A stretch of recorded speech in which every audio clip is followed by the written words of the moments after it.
오늘 하나님께서 우리에게 허락하시는 말씀은 구약성경 사사기 3장 1절부터 4절까지 말씀입니다. 우리 한 목소리로 받들어 읽습니다. 1절 시작합니다. 여호와께서 가나안의 모든 전쟁들을 알지 못한 이스라엘을 시험하려 하시며 이스라엘 자손의 세대 중에 아직 전쟁을 알지 못하는 자들에게 그것을 가르쳐 알게 하려 하사 남겨두신 이방 민족들은 블레셋의 5 군주들과 모든 가나안 족속과 시돈 족속과 바알 헤르몬 산에서부터 하맛 입구까지 레바논 산에 거주하는 히위 족속이라. 남겨두신 이 이방 민족들로 이스라엘을 시험하사 여호와께서 모세를 통하여 그들의 조상들에게 이르신 명령들을 순종하는지 알고자 하셨더라. 아멘. 오늘도 예배드리는 저와 여러분에게 하나님의 크신 은혜가 가득하길 원합니다. 지금 밖은 몹시 덥습니다. 이 여름철에 건강 지켜주실 하나님께 우리의 모든 건강과 염려의 문제를 맡길 수 있게 되기를 바랍니다. 오늘 저는 문제를 남겨두신 이유라고 하는 제목으로 하나님이 주신 말씀을 여러분과 함께 나누려고 합니다. 사실 우리 인생 가운데는 크고 작은 문제들이 계속 일어나고 있습니다. 한 고비 넘었다 생각하면 그 다음에 또 다른 고비가 찾아오는 거예요. 이 문제를 정리하고 나갔는데 또 저 문제가 공격해 오고 있습니다. 그런 거죠. 그래서 인생은 모든 도전에 응전하는 것이라고 어떤 사람은 이야기하기도 했습니다. 지금은 또 휴가철입니다. 그래서 많은 사람들이 이동을 합니다. 더위가 기승을 부리기 때문인데 이때 많은 사람들이 오가는 길에도 하나님의 평강이 함께 있으면 참 좋겠습니다. 모쪼록 예배의 자리를 놓치지 아니하고 예배드리는 사람이 복 있는 사람인데 저나 여러분들이 예배의 자리를 놓치지 않게 되기를 각별히 바랍니다. 오늘 본문을 보면 하나님께서 정복 전쟁 모르는 세대를 시험하시려고 이방 민족을 남겨두셨다 하는 이야기가 나옵니다. 사실 이렇게 생각하면 참 얼마나 좋을까 하는 거죠. 뭐냐면 예수 믿으니 하나님의 자녀가 되었으니 하나님께서 우리가 걸어가는 모든 길을 소위 찬송하듯이 만사형통하리라 이렇게 만들어주시면 얼마나 좋겠느냐 이거죠. 거칠 것 없고 손대는 것마다 잘 되고 문제라고 여겨질 것조차도 없는 그런 삶 살면 얼마나 좋을까 하는 거죠. 근데 있다는 거예요. 남겨두셨다는 겁니다. 이스라엘 백성들에게는 이방 민족 여러 민족들을 남겨두셨듯이 우리 인생에도 여러 가지 문제들을 숨겨놓으셨다는 겁니다. 또 어떤 때는 드러나게 하시고 말이죠. 자, 그래서 오늘은 문제를 남겨두시는 이유라고 하는 제목으로 하나님의 말씀을 대하면서 과연 하나님께서는 내 인생 가운데 왜 문제를 남겨두실까? 그런 질문하며 답을 얻고 나가는 저와 여러분이 되었으면 참 좋겠습니다. 이 이야기를 제대로 이해하려면 시간을 거슬러 올라가서 여호수아 시대에 있었던 정복 전쟁에 관한 이야기로부터 시작을 해야 돼요.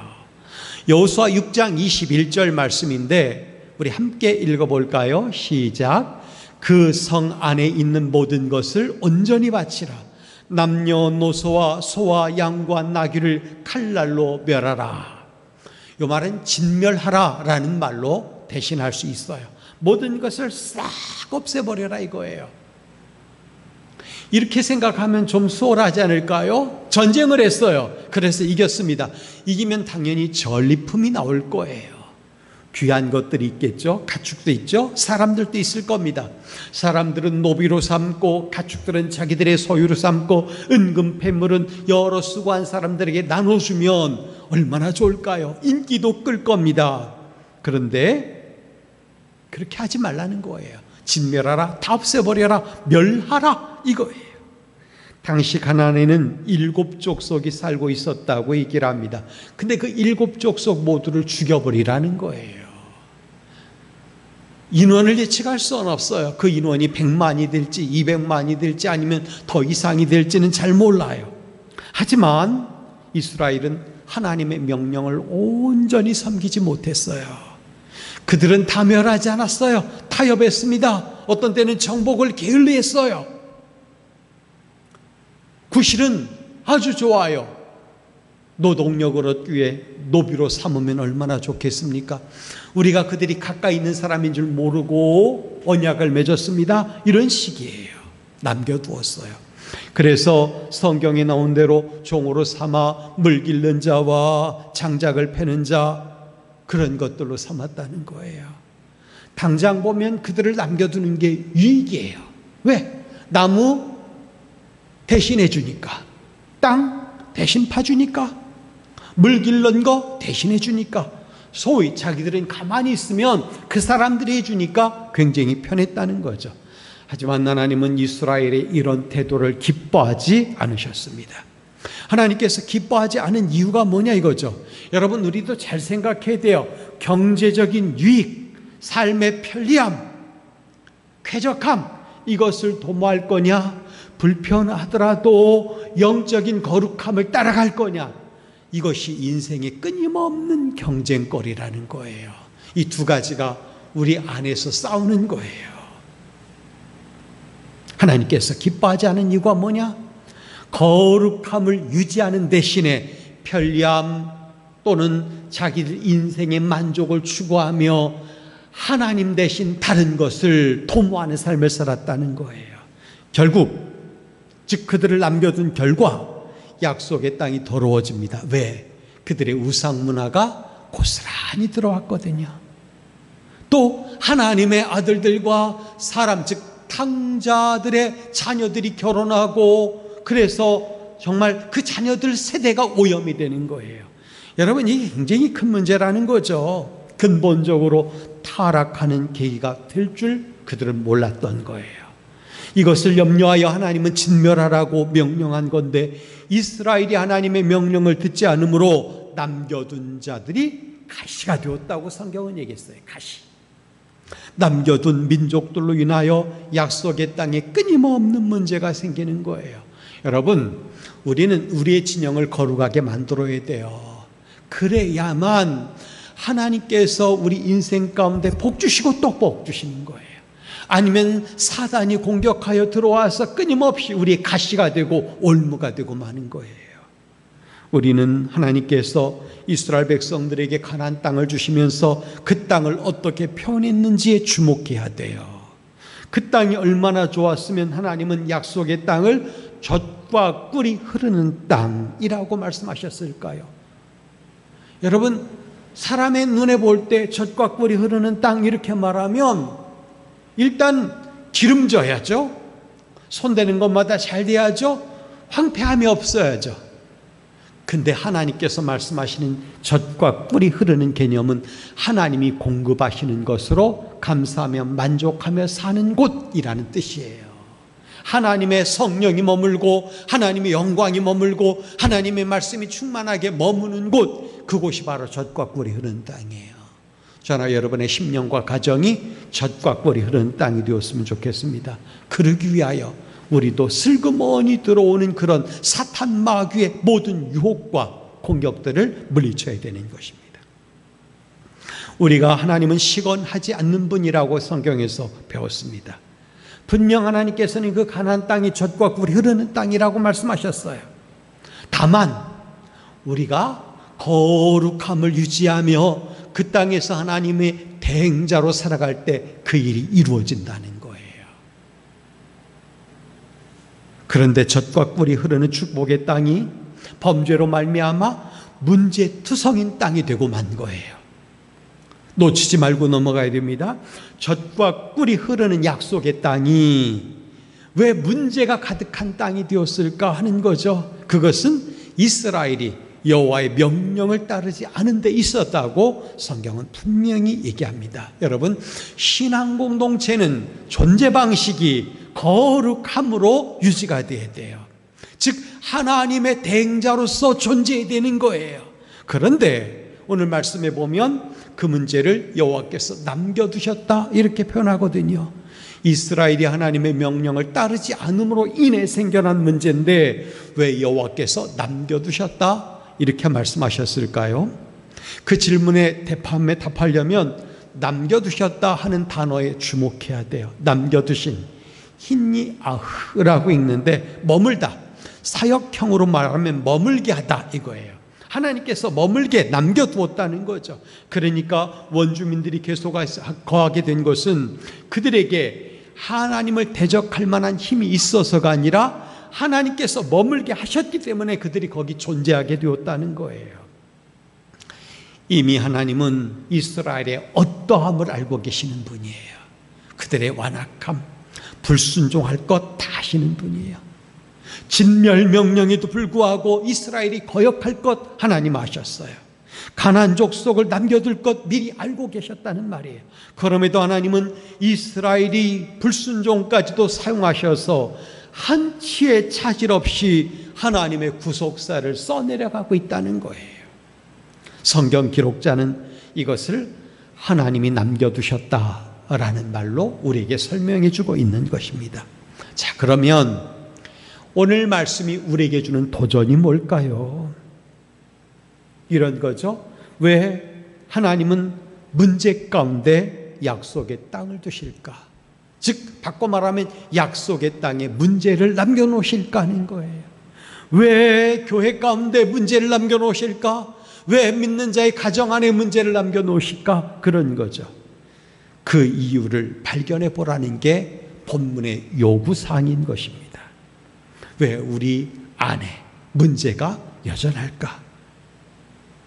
그것은 말이죠, 신앙 공동체의 존재 방식에서부터 살펴봐야 돼요. 여러분, 여러분의 심령은 어떤 방식으로 존재하고 있습니까? 여러분의 가정은 어떤 방식으로 존재하고 있습니까? 여러분이 섬기는 교회는, 출석하는 교회는 어떤 방식으로 존재하고 있느냐 이거예요. 선명한 존재 방식을 하나님께서 보여달라고 말씀하시는 것입니다. 자, 그래서 오늘 우리는 답을 만들어야 돼요. 신앙 공동체의 존재 방식은 어떠해야 하는가죠? 신앙 공동체의 존재 방식은 어떠해야 되는가? 첫째로 신앙 공동체는 거룩함을 추구함으로 존재해야 되는 거예요. 이거 놓치지 말길 바랍니다. 거룩함을 추구함으로 존재해야 된다는 거예요. 우리 1절, 2절 말씀 한번 읽어볼까요? 1절 시작합니다. 여호와께서 가나안의 모든 전쟁들을 알지 못한 이스라엘을 시험하려 하시며 이스라엘 자손의 세대 중에 아직 전쟁을 알지 못하는 자들에게 그것을 가르쳐 알게 하려 하사 남겨두신 이방 민족들은, 자, 문제를 남겨두신 이유가 이 두 구절에 선명하게 나와 있어요. 하나님께서 문제를 남겨두신 이유가 뭐라고 했죠? 가나안의 모든 전쟁들을 알지 못한 이스라엘을 시험하시려고 그랬어요. 시험하시려고. 그들에게 전쟁을 가르치기 위함이라고 그랬어요. 이스라엘의 백성들은 조상 대대로 하나님께서 그들을 인도하여 내시면서 이끄신 모든 전쟁들을 귀로 들어왔어요. 근데 세대가 단절되고 다음 세대가 들어서자 그 전쟁 이야기들이 귀로부터 멀어지고 잘 몰랐다는 얘기예요.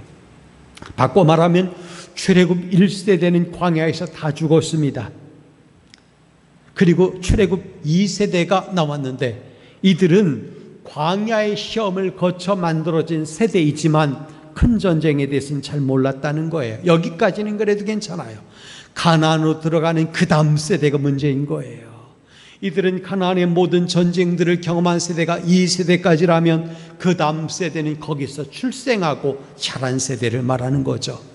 바꿔 말하면 출애굽 3세대, 곧 사사시대 사람들이라고 말할 수 있는 겁니다. 전쟁을 경험하지 못한 이스라엘이라고 그들을 일컬었어요.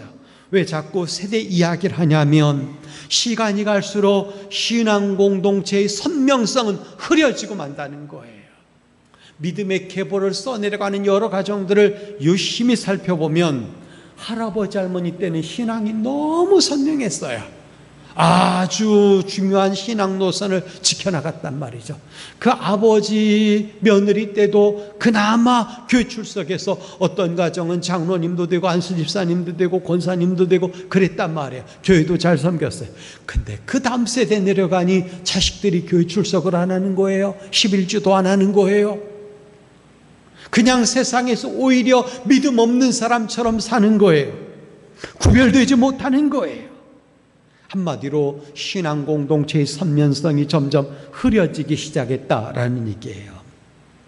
저나 여러분의 가정 안에 갈수록, 시간이 갈수록, 세대가 깊어져 갈수록 오히려 신앙 공동체의 선명성은 두드러질 수 있는 은혜가 있었으면 참 좋겠어요. 그것을 주님께서 이 말씀을 통하여 요구하는 것입니다. 그러니까 하나님이 시험하신다는 말씀은 뭐냐? 신앙 공동체가 선명하냐, 영적 거룩성을 계속 유지하고 있느냐, 그것을 시험하기 위함이라는 거죠. 바르게 하기 위하여, 온전히 세우기 위하여 시험한다는 거죠. 여러분, 신앙 공동체의 정체성, 즉 선명성, 존재 방식, 이게 모호해진 그들에게는 하나님의 시험은 반드시 필요했어요. 왜? 바로 잡으려면 그랬다는 거예요. 깨달아 알기 위함이라는 거죠. 여러분, 그것을 무엇을 통해서 시험한다고 했습니까? 전쟁이에요. 전쟁을 통해서 신앙 공동체의 정체성을 가르치려고 했다는 것입니다. 저는 지금 여러분이 성경을 읽으며 간구하는 중요한 한 가지 사실을 말씀드리고 있는 것입니다. 우리는 이 본문 언저리를 지날 때마다 이스라엘이 가나안을 기업으로 얻는 이야기만 중점적으로 봤어요. 이스라엘이 여호수아의 영도 아래 요단강을 건너고 여리고성을 무너뜨리고 주변을 정복해 나갔더더라, 이런 얘기죠. 이스라엘이 가나안 땅에서 수행한 정복 전쟁은 신앙 공동체의 선명한 존재 방식을 드러내는 작업이었어요. 여리고성을 들어가기 전에 요단강을 넘어가는 이야기로부터 해볼까요? 하나님께서는 이스라엘 백성들로 하여금 요단강을 건너기 직전에 무엇을 명하셨냐면 너희는 스스로 성결하게 하라 그랬어요. 성결하게 하라. 여러분, 이게 뭐냐? 신앙 공동체는 거룩함, 성결함으로 존재한다는 거예요. 그래야만 요단강도 건널 수 있다는 거예요. 그 다음에 여리고성을 빙빙 돌라고 말씀하시죠. 하나님을 앞세우고 명령에 아멘하는 삶을 살아라. 신앙 공동체는 그렇게 존재한다라는 거예요. 아이성을 치러 올라갈 때 어떻게 했습니까? 한 3,000명쯤 올라가면 된다고 그랬어요. 근데 여지없이 그들은 패하고 말잖아요. 하나님을 앞세우지 아니하고 말씀대로 명령대로 살지 아니하고 올라간 결과가 그거예요. 다 진멸하라고 했는데 숨겨놓은 것이 있었잖아요. 실패하고 맙니다. 여러분, 끊임없이 하나님이 요구하는 게 뭐예요? 신앙 공동체는 거룩함으로 선명하게 존재해야 된다라는 거예요. 그런데 이스라엘은 신앙 공동체의 존재 방식을 선명하게 할 절호의 기회를 잡았음에도 불구하고 그렇게 하지 않았어요. 한마디로 하나님이 내신 숙제를, 문제풀이를 제대로 하지 못했다는 것입니다. 이 숙제는 이제 전쟁을 경험하지 못한 다음 세대로 넘어간 겁니다. 즉 출애굽 3세대, 4세대, 즉 사사시대 사람들에게 이 과제가 넘어갔다는 말이에요. 할아버지 세대, 아버지 세대는 왜 전쟁을 치러했는가? 가나안 정복 전쟁이 우리에게 주는 그 의미가 뭘까? 왜 하나님께서 가나안 족속을 진멸하라고 말씀하셨나? 이 땅이 계속해서 젖과 꿀이 흐르는 땅이 되려면 어떻게 해야 되는가? 이런 것들이에요. 관건은 이 질문을 계속해서 집중적으로 물어보고 묵상하느냐, 가볍게 여기느냐, 여기에 달려 있는 거예요. 여러분, 저나 여러분은 가볍게 여기지 않길 바랍니다. 이 질문을 충실하게 묻다 보면 답이 어떤 쪽으로 나오냐면, 하나님의 백성은 이렇게 있어야 되는구나, 이런 방식으로 존재해야 되는구나, 그 답을 만들 수 있다는 것입니다. 무엇이죠? 우리는 거룩함을 추구함으로 존재합니다, 이거예요. 여러분, 우리는 거룩함을 추구함으로 존재합니다. 이게 분명한 목적의식이 돼야 돼요. 정복전쟁을 수행하면서 이 고백을 만들어 보라는 거예요. 문제를 만날 때마다 이 답을 내보라는 겁니다. 하나님, 저는 거룩함을 추구함으로 존재하겠습니다. 문제를 통해서 거룩함을 추구하겠습니다. 이렇게 말씀드리라는 거예요. 문제를 통해서 거룩함을 추구함으로 존재하겠습니다. 근데 이 질문에 게으르면 여전히 문제는 더 커 보이고 문제 속에 거듭거듭 빠지고 말 거라는 거예요. 여러분, 문제에 답을 내지 못하면 결국 죽어가고 마는 거예요. 많은 사람들이 이 무지 속에서 확실한 답을 얻지 못하여 문제 속에 빠져서 거기서 헤매다가 죽는 사람들이 굉장히 많아요. 역사를 들여다보면 왕이 암살당하는 경우가 많아요. 자객의 칼에 공격을 받아 암살당하는 것만이 아니에요. 왕의 식사에 독을 넣는 그런 일도 비일비재하고, 그냥 여러 가지 공포를 조성해서 말려 죽이는 경우도 있어요. 그렇기 때문에 우리는 이런 것들로 인하여 우리 삶이 피폐해질까 두려워해야 되는데, 문제 앞에 머물러 있으면 계속해서 그런 것들 속에 빠지고 마는 거예요. 오늘 우리도 하나님이 출제하신 문제 앞에 머물고 있는 겁니다. 어떤 문제일까요? 나의 삶의 현장에 하나님이 남겨두신 문제는 뭘까? 그걸 봐야 돼요. 왜 남겨놓으셨을까? 그러면서 점검해 봐야죠. 내 신앙 공동체는 어떤 방식으로 존재하고 있는가 돌아봐야 되는 거예요. 그러면서 하나님 앞에 답을 드려야 돼요. 하나님, 우리는 거룩함을 추구함으로 존재하겠습니다. 나의 가정은 거룩함을 추구함으로 존재하겠습니다. 나의 일터도 나의 거룩함을 추구함으로 존재하는 곳이 되겠습니다. 그렇게 말해야 돼요. 하나님께서 여전히 우리 삶에 문제를 남겨놓으십니다. 이 문제 푸는 일에 게으리하지 마시기 바랍니다. 우리는 우리도 모르는 사이에 공격을 받을 겁니다.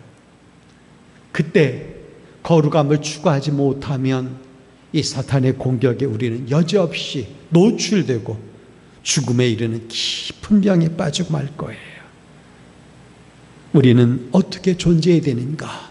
신앙 공동체는 거룩함을 추구함으로 존재한다는 거 놓치지 말길 바랍니다.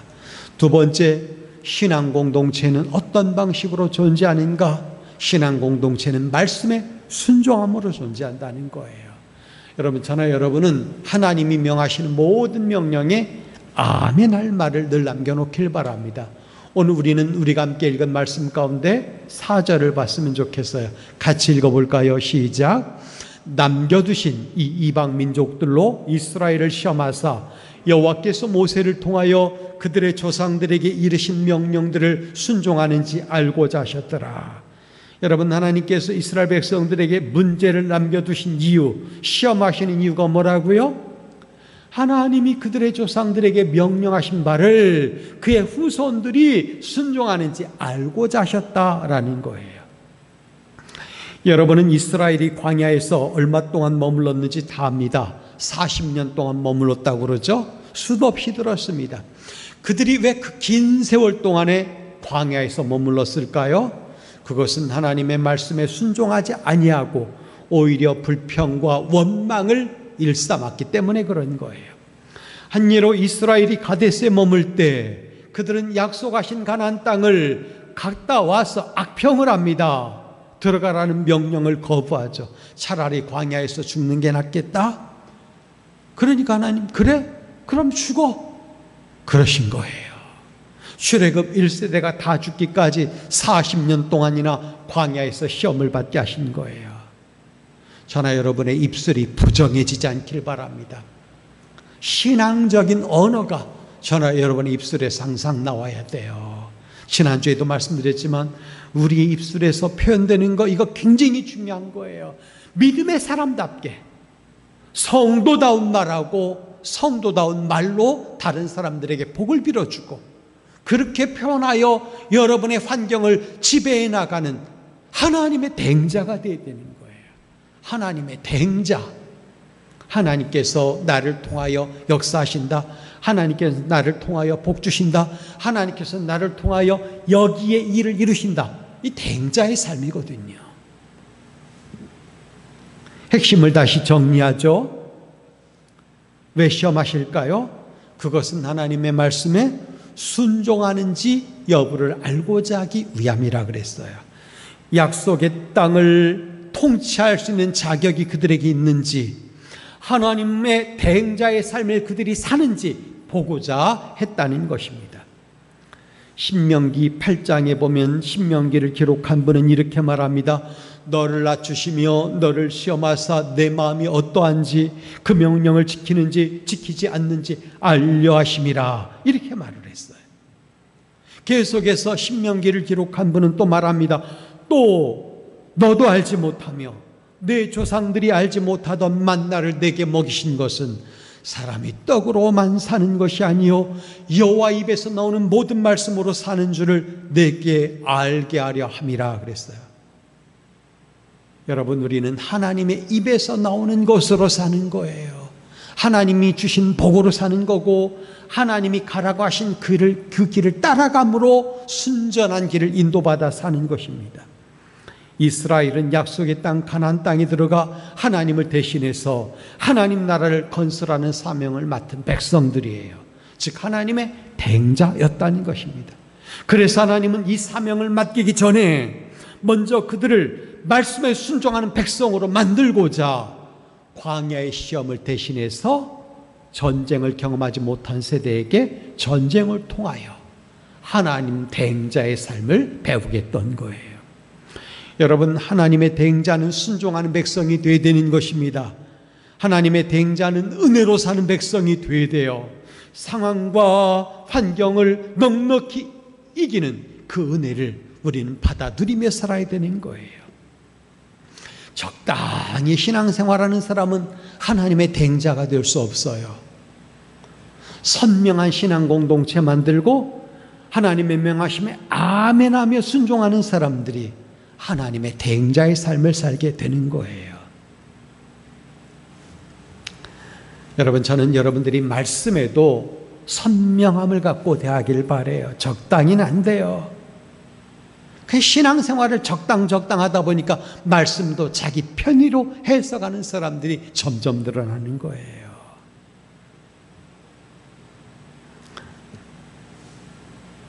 사오정이 영어 시험을 치르게 되었대요. 영어 시험에 before 이거를 번역하는 문제가 나왔어요. 해석하는 문제. 옆 친구의 답을 힐끔 봤더니 전이라고 썼어요. 전. 이것을 본 사오정이 나름 순발력을 발휘해서 똑같이 답을 쓰면 안 되지, 그래가지고 답을 썼는데 지짐이라고 썼대요. 지짐이가 뭔지 알죠? 그랬는데 사오정의 답을 본 그 옆에 있는 친구는 부침개 이렇게 답을 썼다는 거예요. 이거는 오답이죠. 여러분, 우리는 해석을 바로 해주지 못하면 그 다음 세대가 오답을 만들게 되는 거예요. 적당히 베껴서 다음 세대 만들지 말고 지금 바로 해석을 해줘 다음 세대도 그 길을 따라가게 만들어줘야 되는 거예요. 광야를 떠올려보죠. 참 없는 게 많았어요. 물도 쉽지 않았고 양식도 쉽지 않았어요. 낮에는 덥고 밤에는 너무 추웠어요. 그것도 모자라 독총, 짐승들도 공격하는 곳이었어요.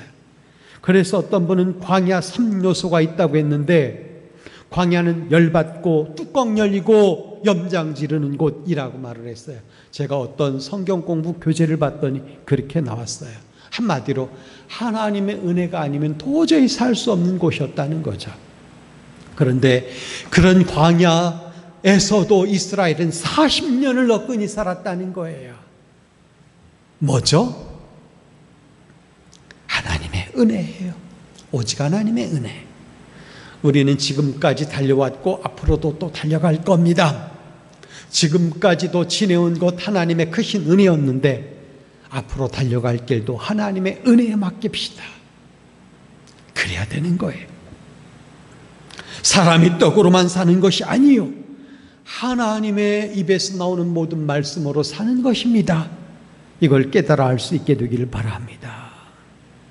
그래서 우리도 더 이상 다음 세대에게 이 선한 영향력을 물려줘야지, 야, 치고받아. 네가 싸우지 않으면 너는 지고 말 거야. 밤새워서라도 공부해. 이런 식이 아니라 하나님의 대행자의 삶을 가르쳐주는 저와 여러분이 되길 바랍니다. 그래야만 지혜 주시는 하나님, 앞길 열어주시는 하나님, 힘 주시는 하나님, 그 하나님이 그와 그의 모든 삶을 통치하시는 거예요. 무기 없다고 걱정하지 말길 바랍니다. 지금 내 통장에 은행 잔고가 없다고 걱정하지 말길 바랍니다. 그거 바꿔놓으실 분은 하나님이에요. 한마디로 인생을 역전시킬 능력 있는 분은 우리 하나님이라는 거예요. 이제 마지막으로 우리 삶의 자리로 들어가 봅시다. 하나님께서 우리 삶의 자리에 어떤 문제를 남겨놓으셨을까요? 오늘 말씀의 근거에서 가르침을 받아보시기 바랍니다. 여러분, 이렇게 출발합시다. 저나 여러분의 가정 역시 신앙 공동체라는 사실이에요. 하나님이 주신 일터 역시 신앙 공동체라는 겁니다. 왜? 하나님의 대행자인 여러분이 머무는 곳이고 일하는 곳이니까 그런 거예요. 그렇다면 하나님의 통치가 나타나도록, 하나님의 통치가 역사하도록 만들어 놔야 되는 거예요. 선명함이 사라지고 거룩함이 흐리멍텅해지면 거기는 원수 마귀가 판을 치고 마는 거예요. 더러운 말이 난무하고, 음모가 난무하고, 남을 공격하는 말들이 난무하고, 부족함이 난무하는 곳이 되는 거예요. 왜 그런 곳을 만듭니까? 여러분, 하나님께서 우리 삶의 자리를 그렇게 누추하게 만들지 않으셨어요. 젖과 꿀이 흐르는 땅 주기 원하셨던 거예요. 그러니 이렇게 출발해야 돼요. 하나님께서 나의 심령의 자리는 젖과 꿀이 흐르는 곳으로 만들어 놓으셨다. 하나님이 나의 가정을 젖과 꿀이 흐르는 곳으로 만들어 놓으셨다. 이 대전제가 먼저 형성이 돼야 돼요. 근데 이곳을 부족하게 만드는 것은 우리 자신이에요. 선명함으로, 거룩함으로 존재해야 된다는 거, 말씀의 명하심에 아멘으로 존재해야 된다는 거, 이걸 놓치면 그렇게 되고 마는 거예요. 이 시간 다시 한번 바른 고백을 합시다. 하나님, 나와 내 집은 거룩함을 추구함으로 존재하겠습니다. 이 고백이 만들어져야 돼요. 이 고백이 저나 여러분의 가정에 숨 쉴 때, 살아서 역사할 때 우리 인생의 모든 문제는 순식간에 사라지고 마는 거예요. 하나님이 치우기로 작정하시면 오늘 당장도 치워지고 마는 거예요. 대군이 몰려와도 왕벌을 보내서 하나님께서 그들을 쫓아내실 수 있는 거예요. 메뚜기가 몰려와도 동풍을 불면 하나님께서 역사하시면 순식간에 사라지고 마는 거예요. 그걸 경험해야죠. 하나님의 대행자는 하나님의 이적을 상식처럼 경험하며 사는 사람들이에요. 그런 삶을 살아가는 하나님의 존귀한 자녀들 되기를 주님의 이름으로 부탁드립니다. 기도하겠습니다. 아버지, 여기 모인 종들이 하나님의 대행자로 존재하게 하여 주옵소서. 하나님께서 맡겨놓으신 신앙 공동체는 거룩함을 추구하게 하시고, 아버지, 주의 백성들은 명하심의 아멘함으로 존재하게 하여 주옵소서. 그리하여 하나님의 대행자임을 밝히 드러내며 증거하며 간증하며 살아가는 주의 자녀들 되게 하여 주옵소서. 예수님의 이름으로 기도하옵나이다. 아멘.